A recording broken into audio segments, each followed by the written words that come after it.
Meus irmãos, vamos abrir as nossas Bíblias em Gênesis capítulo 15. Gênesis capítulo 15, nós leremos o capítulo inteiro. Gênesis 15, de 1 a 21.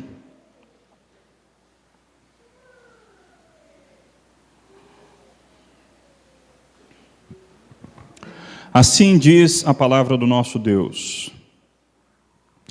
Depois destes acontecimentos, veio a palavra do Senhor a Abrão numa visão e disse: Não temas, Abrão, eu sou o teu escudo e teu galardão será sobremodo grande. Respondeu Abrão,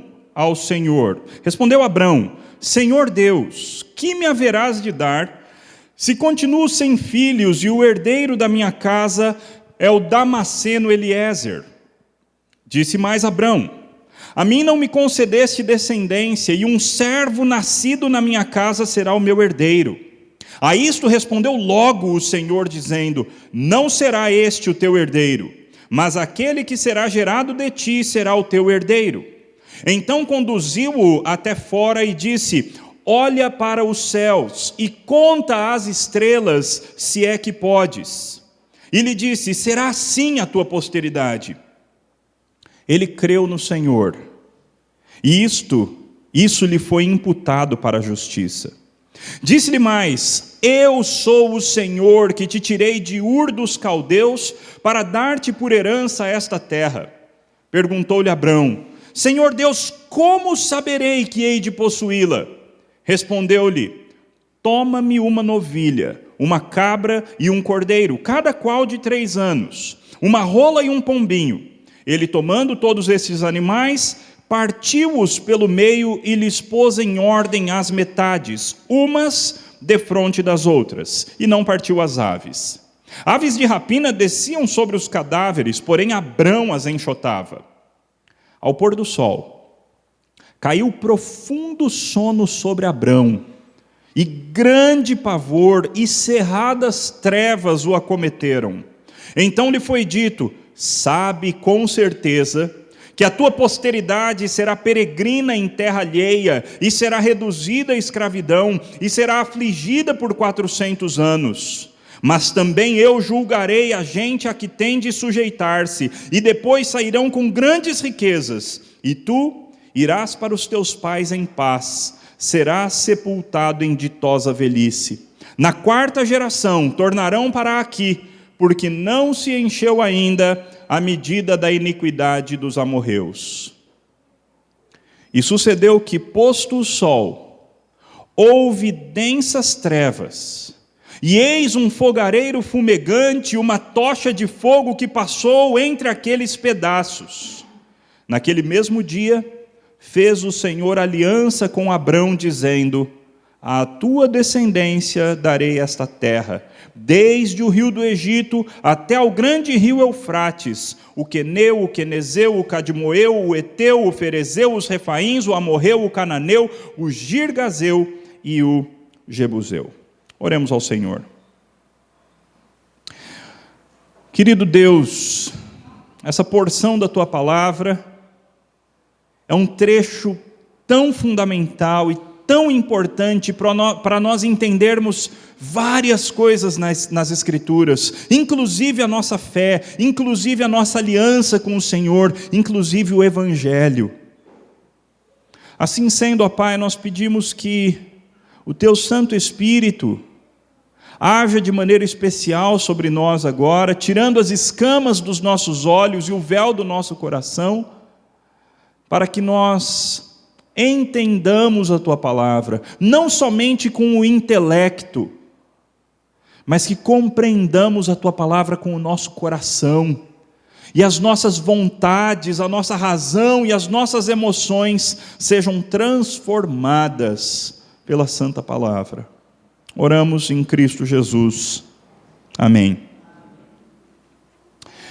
Imaginem os irmãos se em uma cerimônia de casamento, em algum momento daquela cerimônia, alguém trouxesse animais e esses animais então fossem cortados ao meio, talvez um bezerro de 3 anos, uma ovelha de uns 3 anos, e mais alguns outros animais, e esses animais então fossem serrados exatamente no meio, cortados no meio, e divididos, uma parte de um lado e outra parte do outro, mais ou menos como a disposição dos bancos da nossa igreja.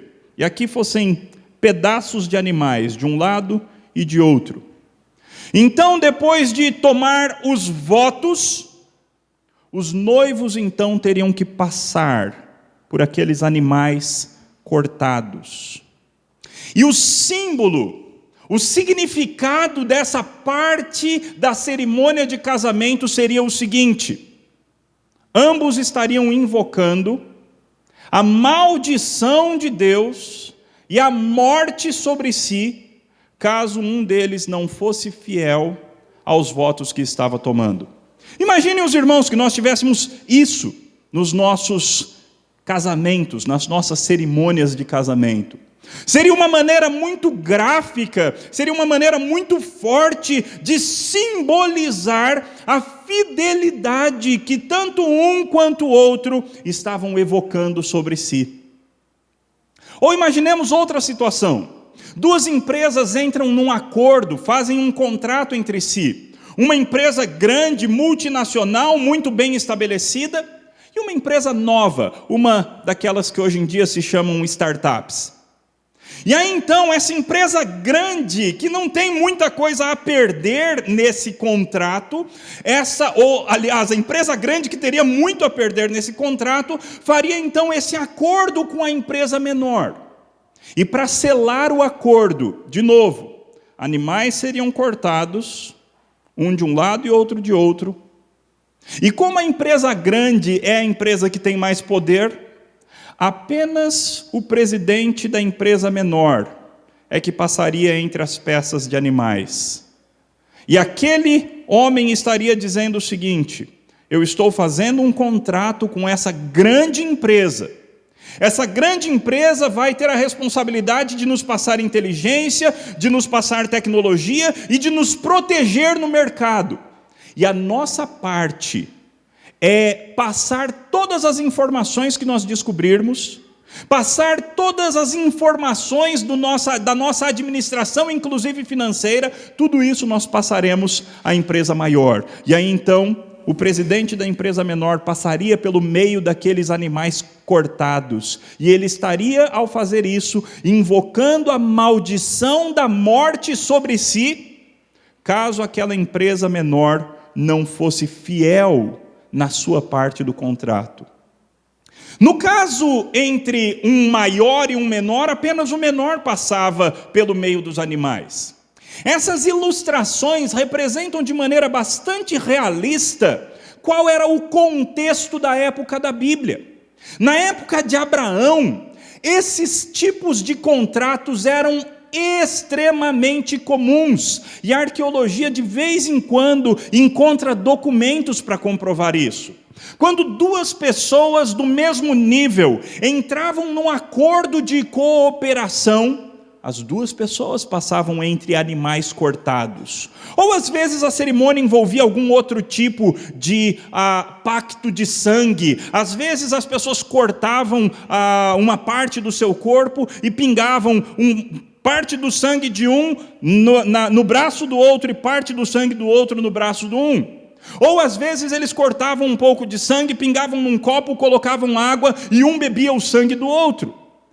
Pactos de sangue eram coisas muito comuns na época de Abraão, no contexto de Abraão. Eram feitos entre pessoas iguais ou entre um superior e um inferior. E neste caso o superior se chamaria senhor e o inferior seria mais ou menos adotado como um filho. Seria o superior e o filho, o senhor e o servo, o suzerano e o vassalo. Essas alianças eram comuníssimas na época das Escrituras. E esse conceito de pacto, aliança, acordo, contrato, todos esses conceitos são fundamentais para que nós entendamos as Escrituras. Porque a Bíblia inteira é escrita com base nesse conceito, o conceito de aliança, o conceito de pacto. E é exatamente isso que nós temos no nosso texto. O nosso texto relata para nós um dos pactos mais importantes que aconteceu na história bíblica, o pacto entre Deus e Abraão. É verdade que esse pacto tem algumas cerimônias, tanto no capítulo 12, quanto no capítulo 15, quanto no capítulo 17, nós temos alguns momentos que Deus refaz e reafirma esse pacto com Abraão, mas esse do capítulo 15 é um muito importante, porque ele traz alguns conceitos que a Bíblia vai desenvolver e vai utilizar de maneira muito importante para nós no futuro.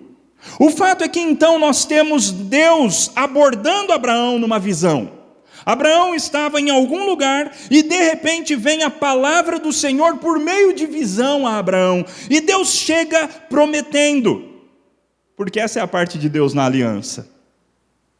O lado de Deus, uma aliança sempre envolve duas partes, dois lados, dois contratantes, duas pessoas que estão contraindo uma aliança entre si.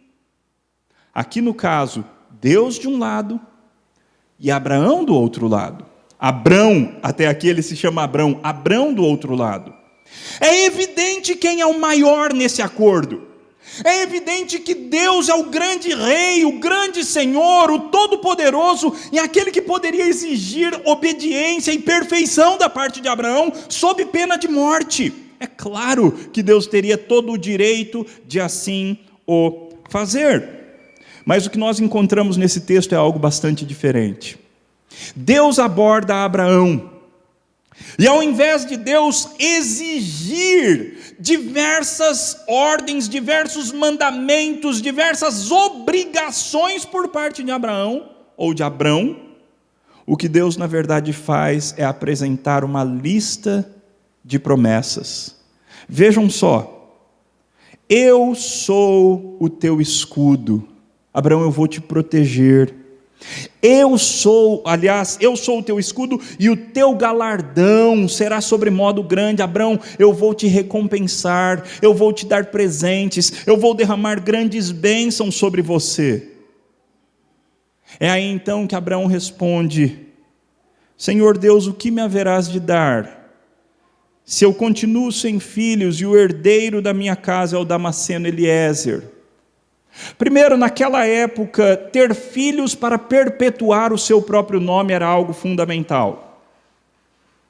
E em segundo lugar, Deus já havia dito para Abraão, no capítulo 12, que ele seria o pai de muitas nações, que ele seria o pai de muitos filhos, e que por meio da família dele, todas as famílias da terra seriam abençoadas. Mas diversos anos já haviam se passado.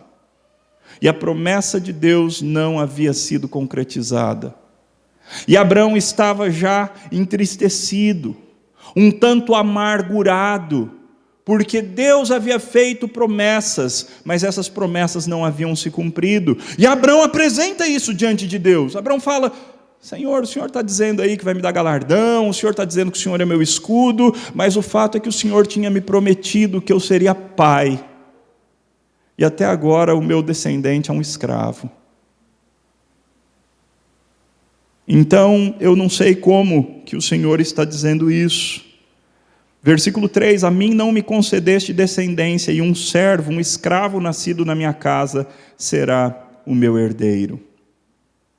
É interessante porque Deus poderia fulminar Abraão naquele momento. Quem é você para duvidar das minhas promessas? Eu não te disse que você teria um filho, mas Deus conhece o coração de cada pessoa. É curioso porque às vezes Deus trata a incredulidade na Bíblia com bastante rigor, como foi no caso de Zacarias, que não creu que teria um filho e ficou mudo durante um tempo.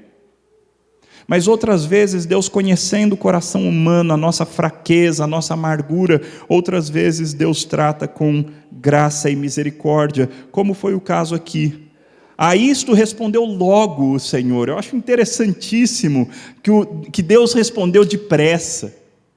Deus foi rápido para arrumar a visão de Abrão, e Deus disse: não será esse o teu herdeiro, mas aquele que será gerado de ti será o teu herdeiro. Então Deus conduz Abrão para fora, fala: olha as estrelas dos céus, você não consegue contá-las, consegue?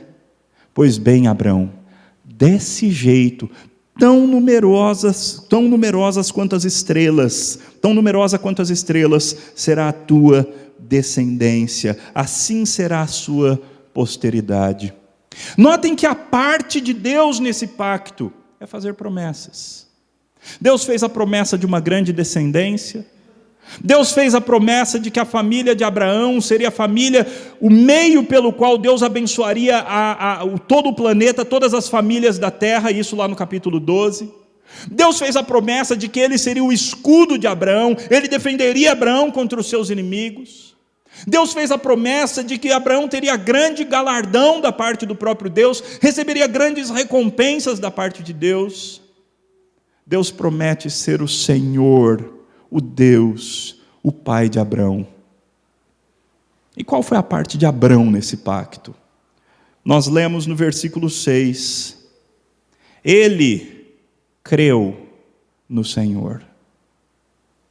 Ele creu no Senhor.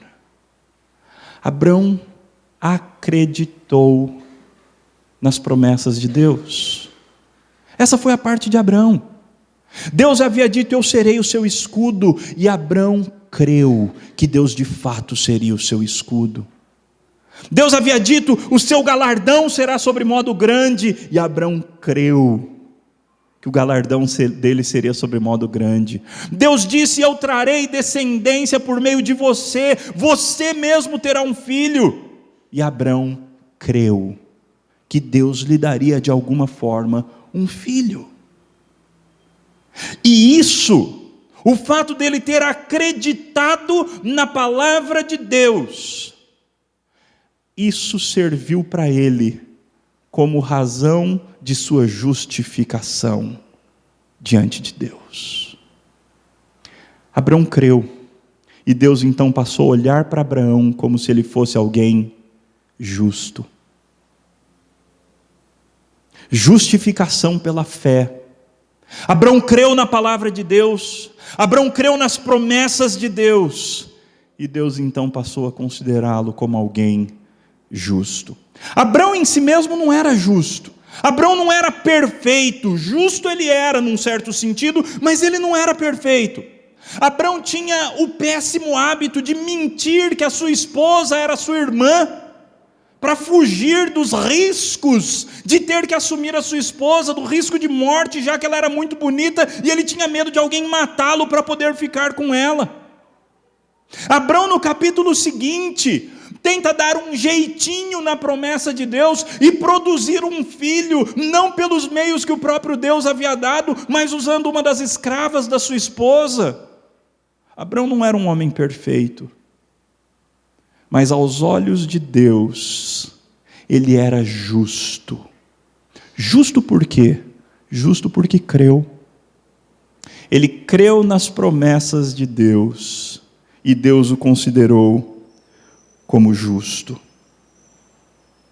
O texto continua, e é curioso que, embora crendo, Abrão pediu da parte de Deus um sinal. Ele já cria, mas ele pediu da parte de Deus um sinal. E é aí então que Deus fala para Abrão: Abrão, pegue alguns animais do teu rebanho e corte-os ao meio, e coloque as metades divididas com um caminho pelo meio. E assim fez Abraão, ou Abrão. O texto diz no versículo 12: ao pôr do sol caiu profundo sono sobre Abrão, e grande pavor e cerradas trevas o acometeram. De repente, então, Abrão tem uma nova experiência com Deus. E aquela experiência é uma experiência aterradora, uma experiência que lhe causa pavor. Então ele é avisado: sabe com certeza, versículo 13, que a tua posteridade será peregrina em terra alheia, será reduzida à escravidão, será afligida por 400 anos. Meus irmãos, o fato de nós termos uma aliança com Deus não significa em absoluto que nada de difícil acontecerá na nossa vida. Abraão entrou em aliança com Deus, mas Deus, o mesmo Deus que é soberano para manter a sua palavra e para cumprir a sua palavra e para fazer com que a partir de um homem estéril, de um homem impotente com 99 anos, vida fosse criada, esse mesmo Deus é soberano para definir o tempo certo do cumprimento das suas promessas. E a promessa de que a família de Abraão seria uma família abençoada, de que ela possuiria aquela terra, e eles se transformariam numa grande nação, não era uma promessa para ser cumprida na geração seguinte. Demorariam 400 anos, 400 anos de escravidão, 400 anos de sofrimento, 400 anos de dificuldades, porque era assim que estava nos planos eternos de Deus. Deus sempre cumpre a sua parte na aliança, mas Ele não necessariamente cumpre do jeito que nós gostaríamos que Ele cumprisse. Deus tem os seus planos eternos, e Deus é soberano para decidir como Ele vai cumprir a sua parte na aliança. O versículo 14, então, Deus faz mais uma promessa. Apesar do povo ficar 400 anos como escravo, Deus então diz: mas também eu julgarei a gente a quem eles vão se sujeitar. E depois que eles passarem por essa experiência terrível, eles sairão de lá com grandes riquezas. E tu irás para os teus pais em paz. Serás sepultado em ditosa velhice. Na 4ª geração eles vão voltar para cá, para essa terra aqui, Abraão, porque ainda não se encheu a medida da iniquidade dos amorreus. Ou seja, 400 anos antes de acontecer, Deus avisou para Abraão: Abraão, José nem existia, meus irmãos, nessa época, nem existia Isaac, não existia Jacó, não existia José. Antes de tudo isso, Deus avisou para Abraão: você vai ter filhos, os teus filhos terão outros filhos, você terá uma descendência numerosa, mas eles serão levados para o Egito, eles serão escravizados, eles vão sofrer nas mãos dos egípcios, mas na hora certa, eu vou tirar a sua família do Egito, e eu vou trazer a sua família de volta para essa terra. E Abraão creu.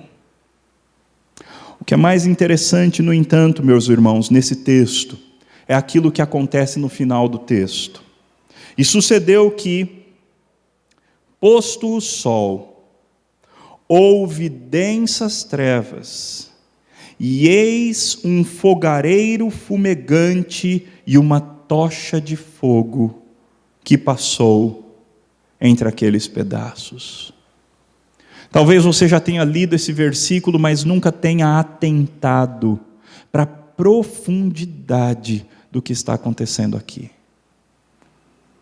Eu disse a vocês naquela ilustração das empresas, que normalmente num contrato, num acordo, numa aliança feita entre alguém maior e alguém menor, era o menor que passava entre os animais, porque era o menor quem invocava a maldição da aliança sobre si.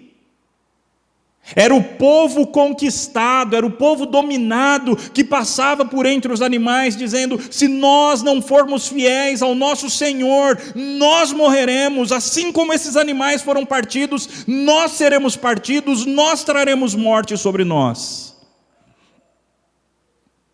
Mas na aliança de Deus com Abraão aconteceu algo impressionante, totalmente incomum. Quem passou pelo meio dos animais não foi Abraão, mas quem passou pelo meio dos animais partidos foi o próprio Deus. Em forma de tocha e fogo, Deus então passa pelo meio dos animais. E o que Deus estava falando por meio dessa atitude era o seguinte: que eu morra, caso eu não mantenha a minha parte da aliança. Mais do que isso, Deus estava dizendo o seguinte: que eu morra, caso você não mantenha a sua parte da aliança. Deus atraiu maldição sobre si, caso ele, Deus, ou o próprio Abraão não fossem fiéis à aliança. Você conhece a história bíblica. Muitos anos depois, 2000 e tantos anos depois, Deus se torna um de nós. Deus toma sobre nós a nossa carne. Deus toma sobre si a nossa carne. Depois de uma história de tanta infidelidade do seu povo, infidelidade em cima de infidelidade, o povo de Deus nunca conseguiu ser fiel o suficiente à aliança, o povo de Deus nunca conseguiu ser realmente fiel à aliança, mas com pecado em cima de pecado, com traição em cima de traição, com adultérios em cima de adultérios, o povo negava a sua fidelidade da aliança, até que Deus resolveu fazer o que Ele prometeu. Deus se transforma em um de nós. Deus vive de maneira perfeita e Ele cumpre a nossa parte da aliança. O Senhor Jesus Cristo, em nosso lugar, cumpriu a nossa parte da aliança. Ele foi perfeito e cumpriu toda a lei de Deus. Mas a despeito de ter vivido de maneira perfeita, ainda era necessário que a maldição da aliança caísse sobre Deus. E apesar de ser perfeito, o nosso Senhor Jesus Cristo se transformou num daqueles cordeiros partidos ao meio. Como um cordeiro mudo, Ele foi levado ao matadouro. O castigo que nos traz a paz foi colocado sobre Ele, e porque Ele foi pisado, eu e você fomos sarados. A cruz de Cristo foi o cumprimento de Gênesis capítulo 15, versículo 17. A cruz de Cristo foi o dia no qual Deus cumpriu e sofreu a maldição da aliança. Cristo se fez maldição por nós, para que nele, eu e você, fôssemos feitos justiça de Deus. Qual é a minha e a tua parte, então, agora na aliança? Se Deus já fez tudo, se Deus cumpriu tudo, se Deus já cumpriu a obediência, se Deus já sofreu a maldição, o que eu e você agora temos que fazer como resposta a esse grande amor de Deus? Eu e você temos que crer em Deus, para que isso nos seja contado como justiça. Mas não uma fé apenas da boca para fora, meus irmãos. Não uma fé fraca que professa a crença, mas vive de maneira totalmente avessa àquilo que professa crer. Não. Mas uma fé operosa.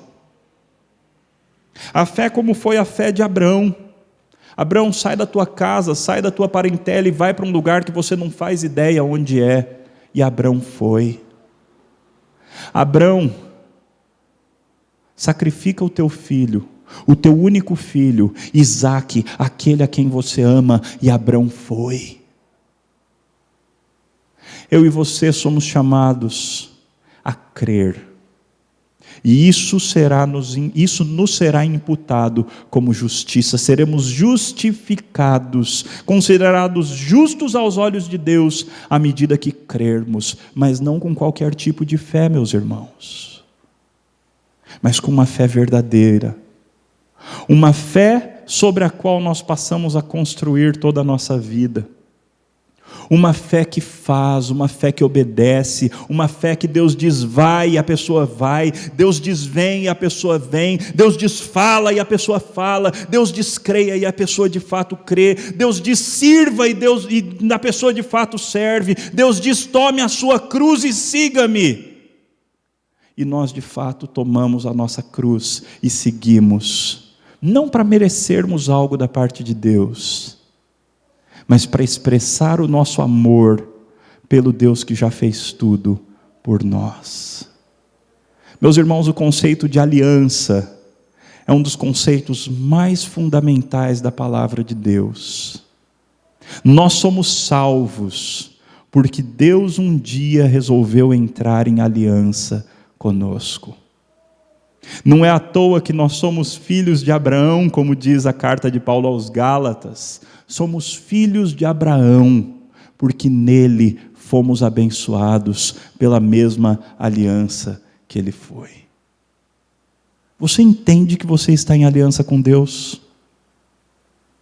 Você entende que Deus entrou num vínculo de amor com você, no qual Ele decide te amar, Ele decide ser o teu escudo, Ele decide te dar galardão sobremodo grande, Ele decide abençoar a tua descendência, Ele decide te dar uma terra, novos céus e nova terra. Você tem vivido à luz dessa grande maravilha. O casamento existe para simbolizar essa aliança de Deus conosco. Deus inventou o casamento para nos explicar de maneira prática qual é o tipo de relacionamento, de intimidade, de amor que Ele quer ter conosco. Meus irmãos, a parte de Deus, Ele sempre faz de maneira fiel. Como é que você tem respondido à graça da aliança de Deus? Deus nos convida, portanto, nessa manhã, a nós entendermos que nós temos esse relacionamento de amor com Ele, e a nós o amarmos como resposta. O amarmos de todo o nosso coração, de toda a nossa alma, de toda a nossa compreensão, e a vivermos para a glória dEle. Que dessa forma o Senhor Deus nos abençoe. Querido Deus, obrigado, Pai. Que grande amor o Senhor tem por nós. Obrigado, ó Pai, porque o Senhor mesmo passou pelos animais cortados. Obrigado, ó Pai, porque o Senhor atraiu maldição sobre Ti mesmo, porque nós não conseguimos ser fiéis na aliança.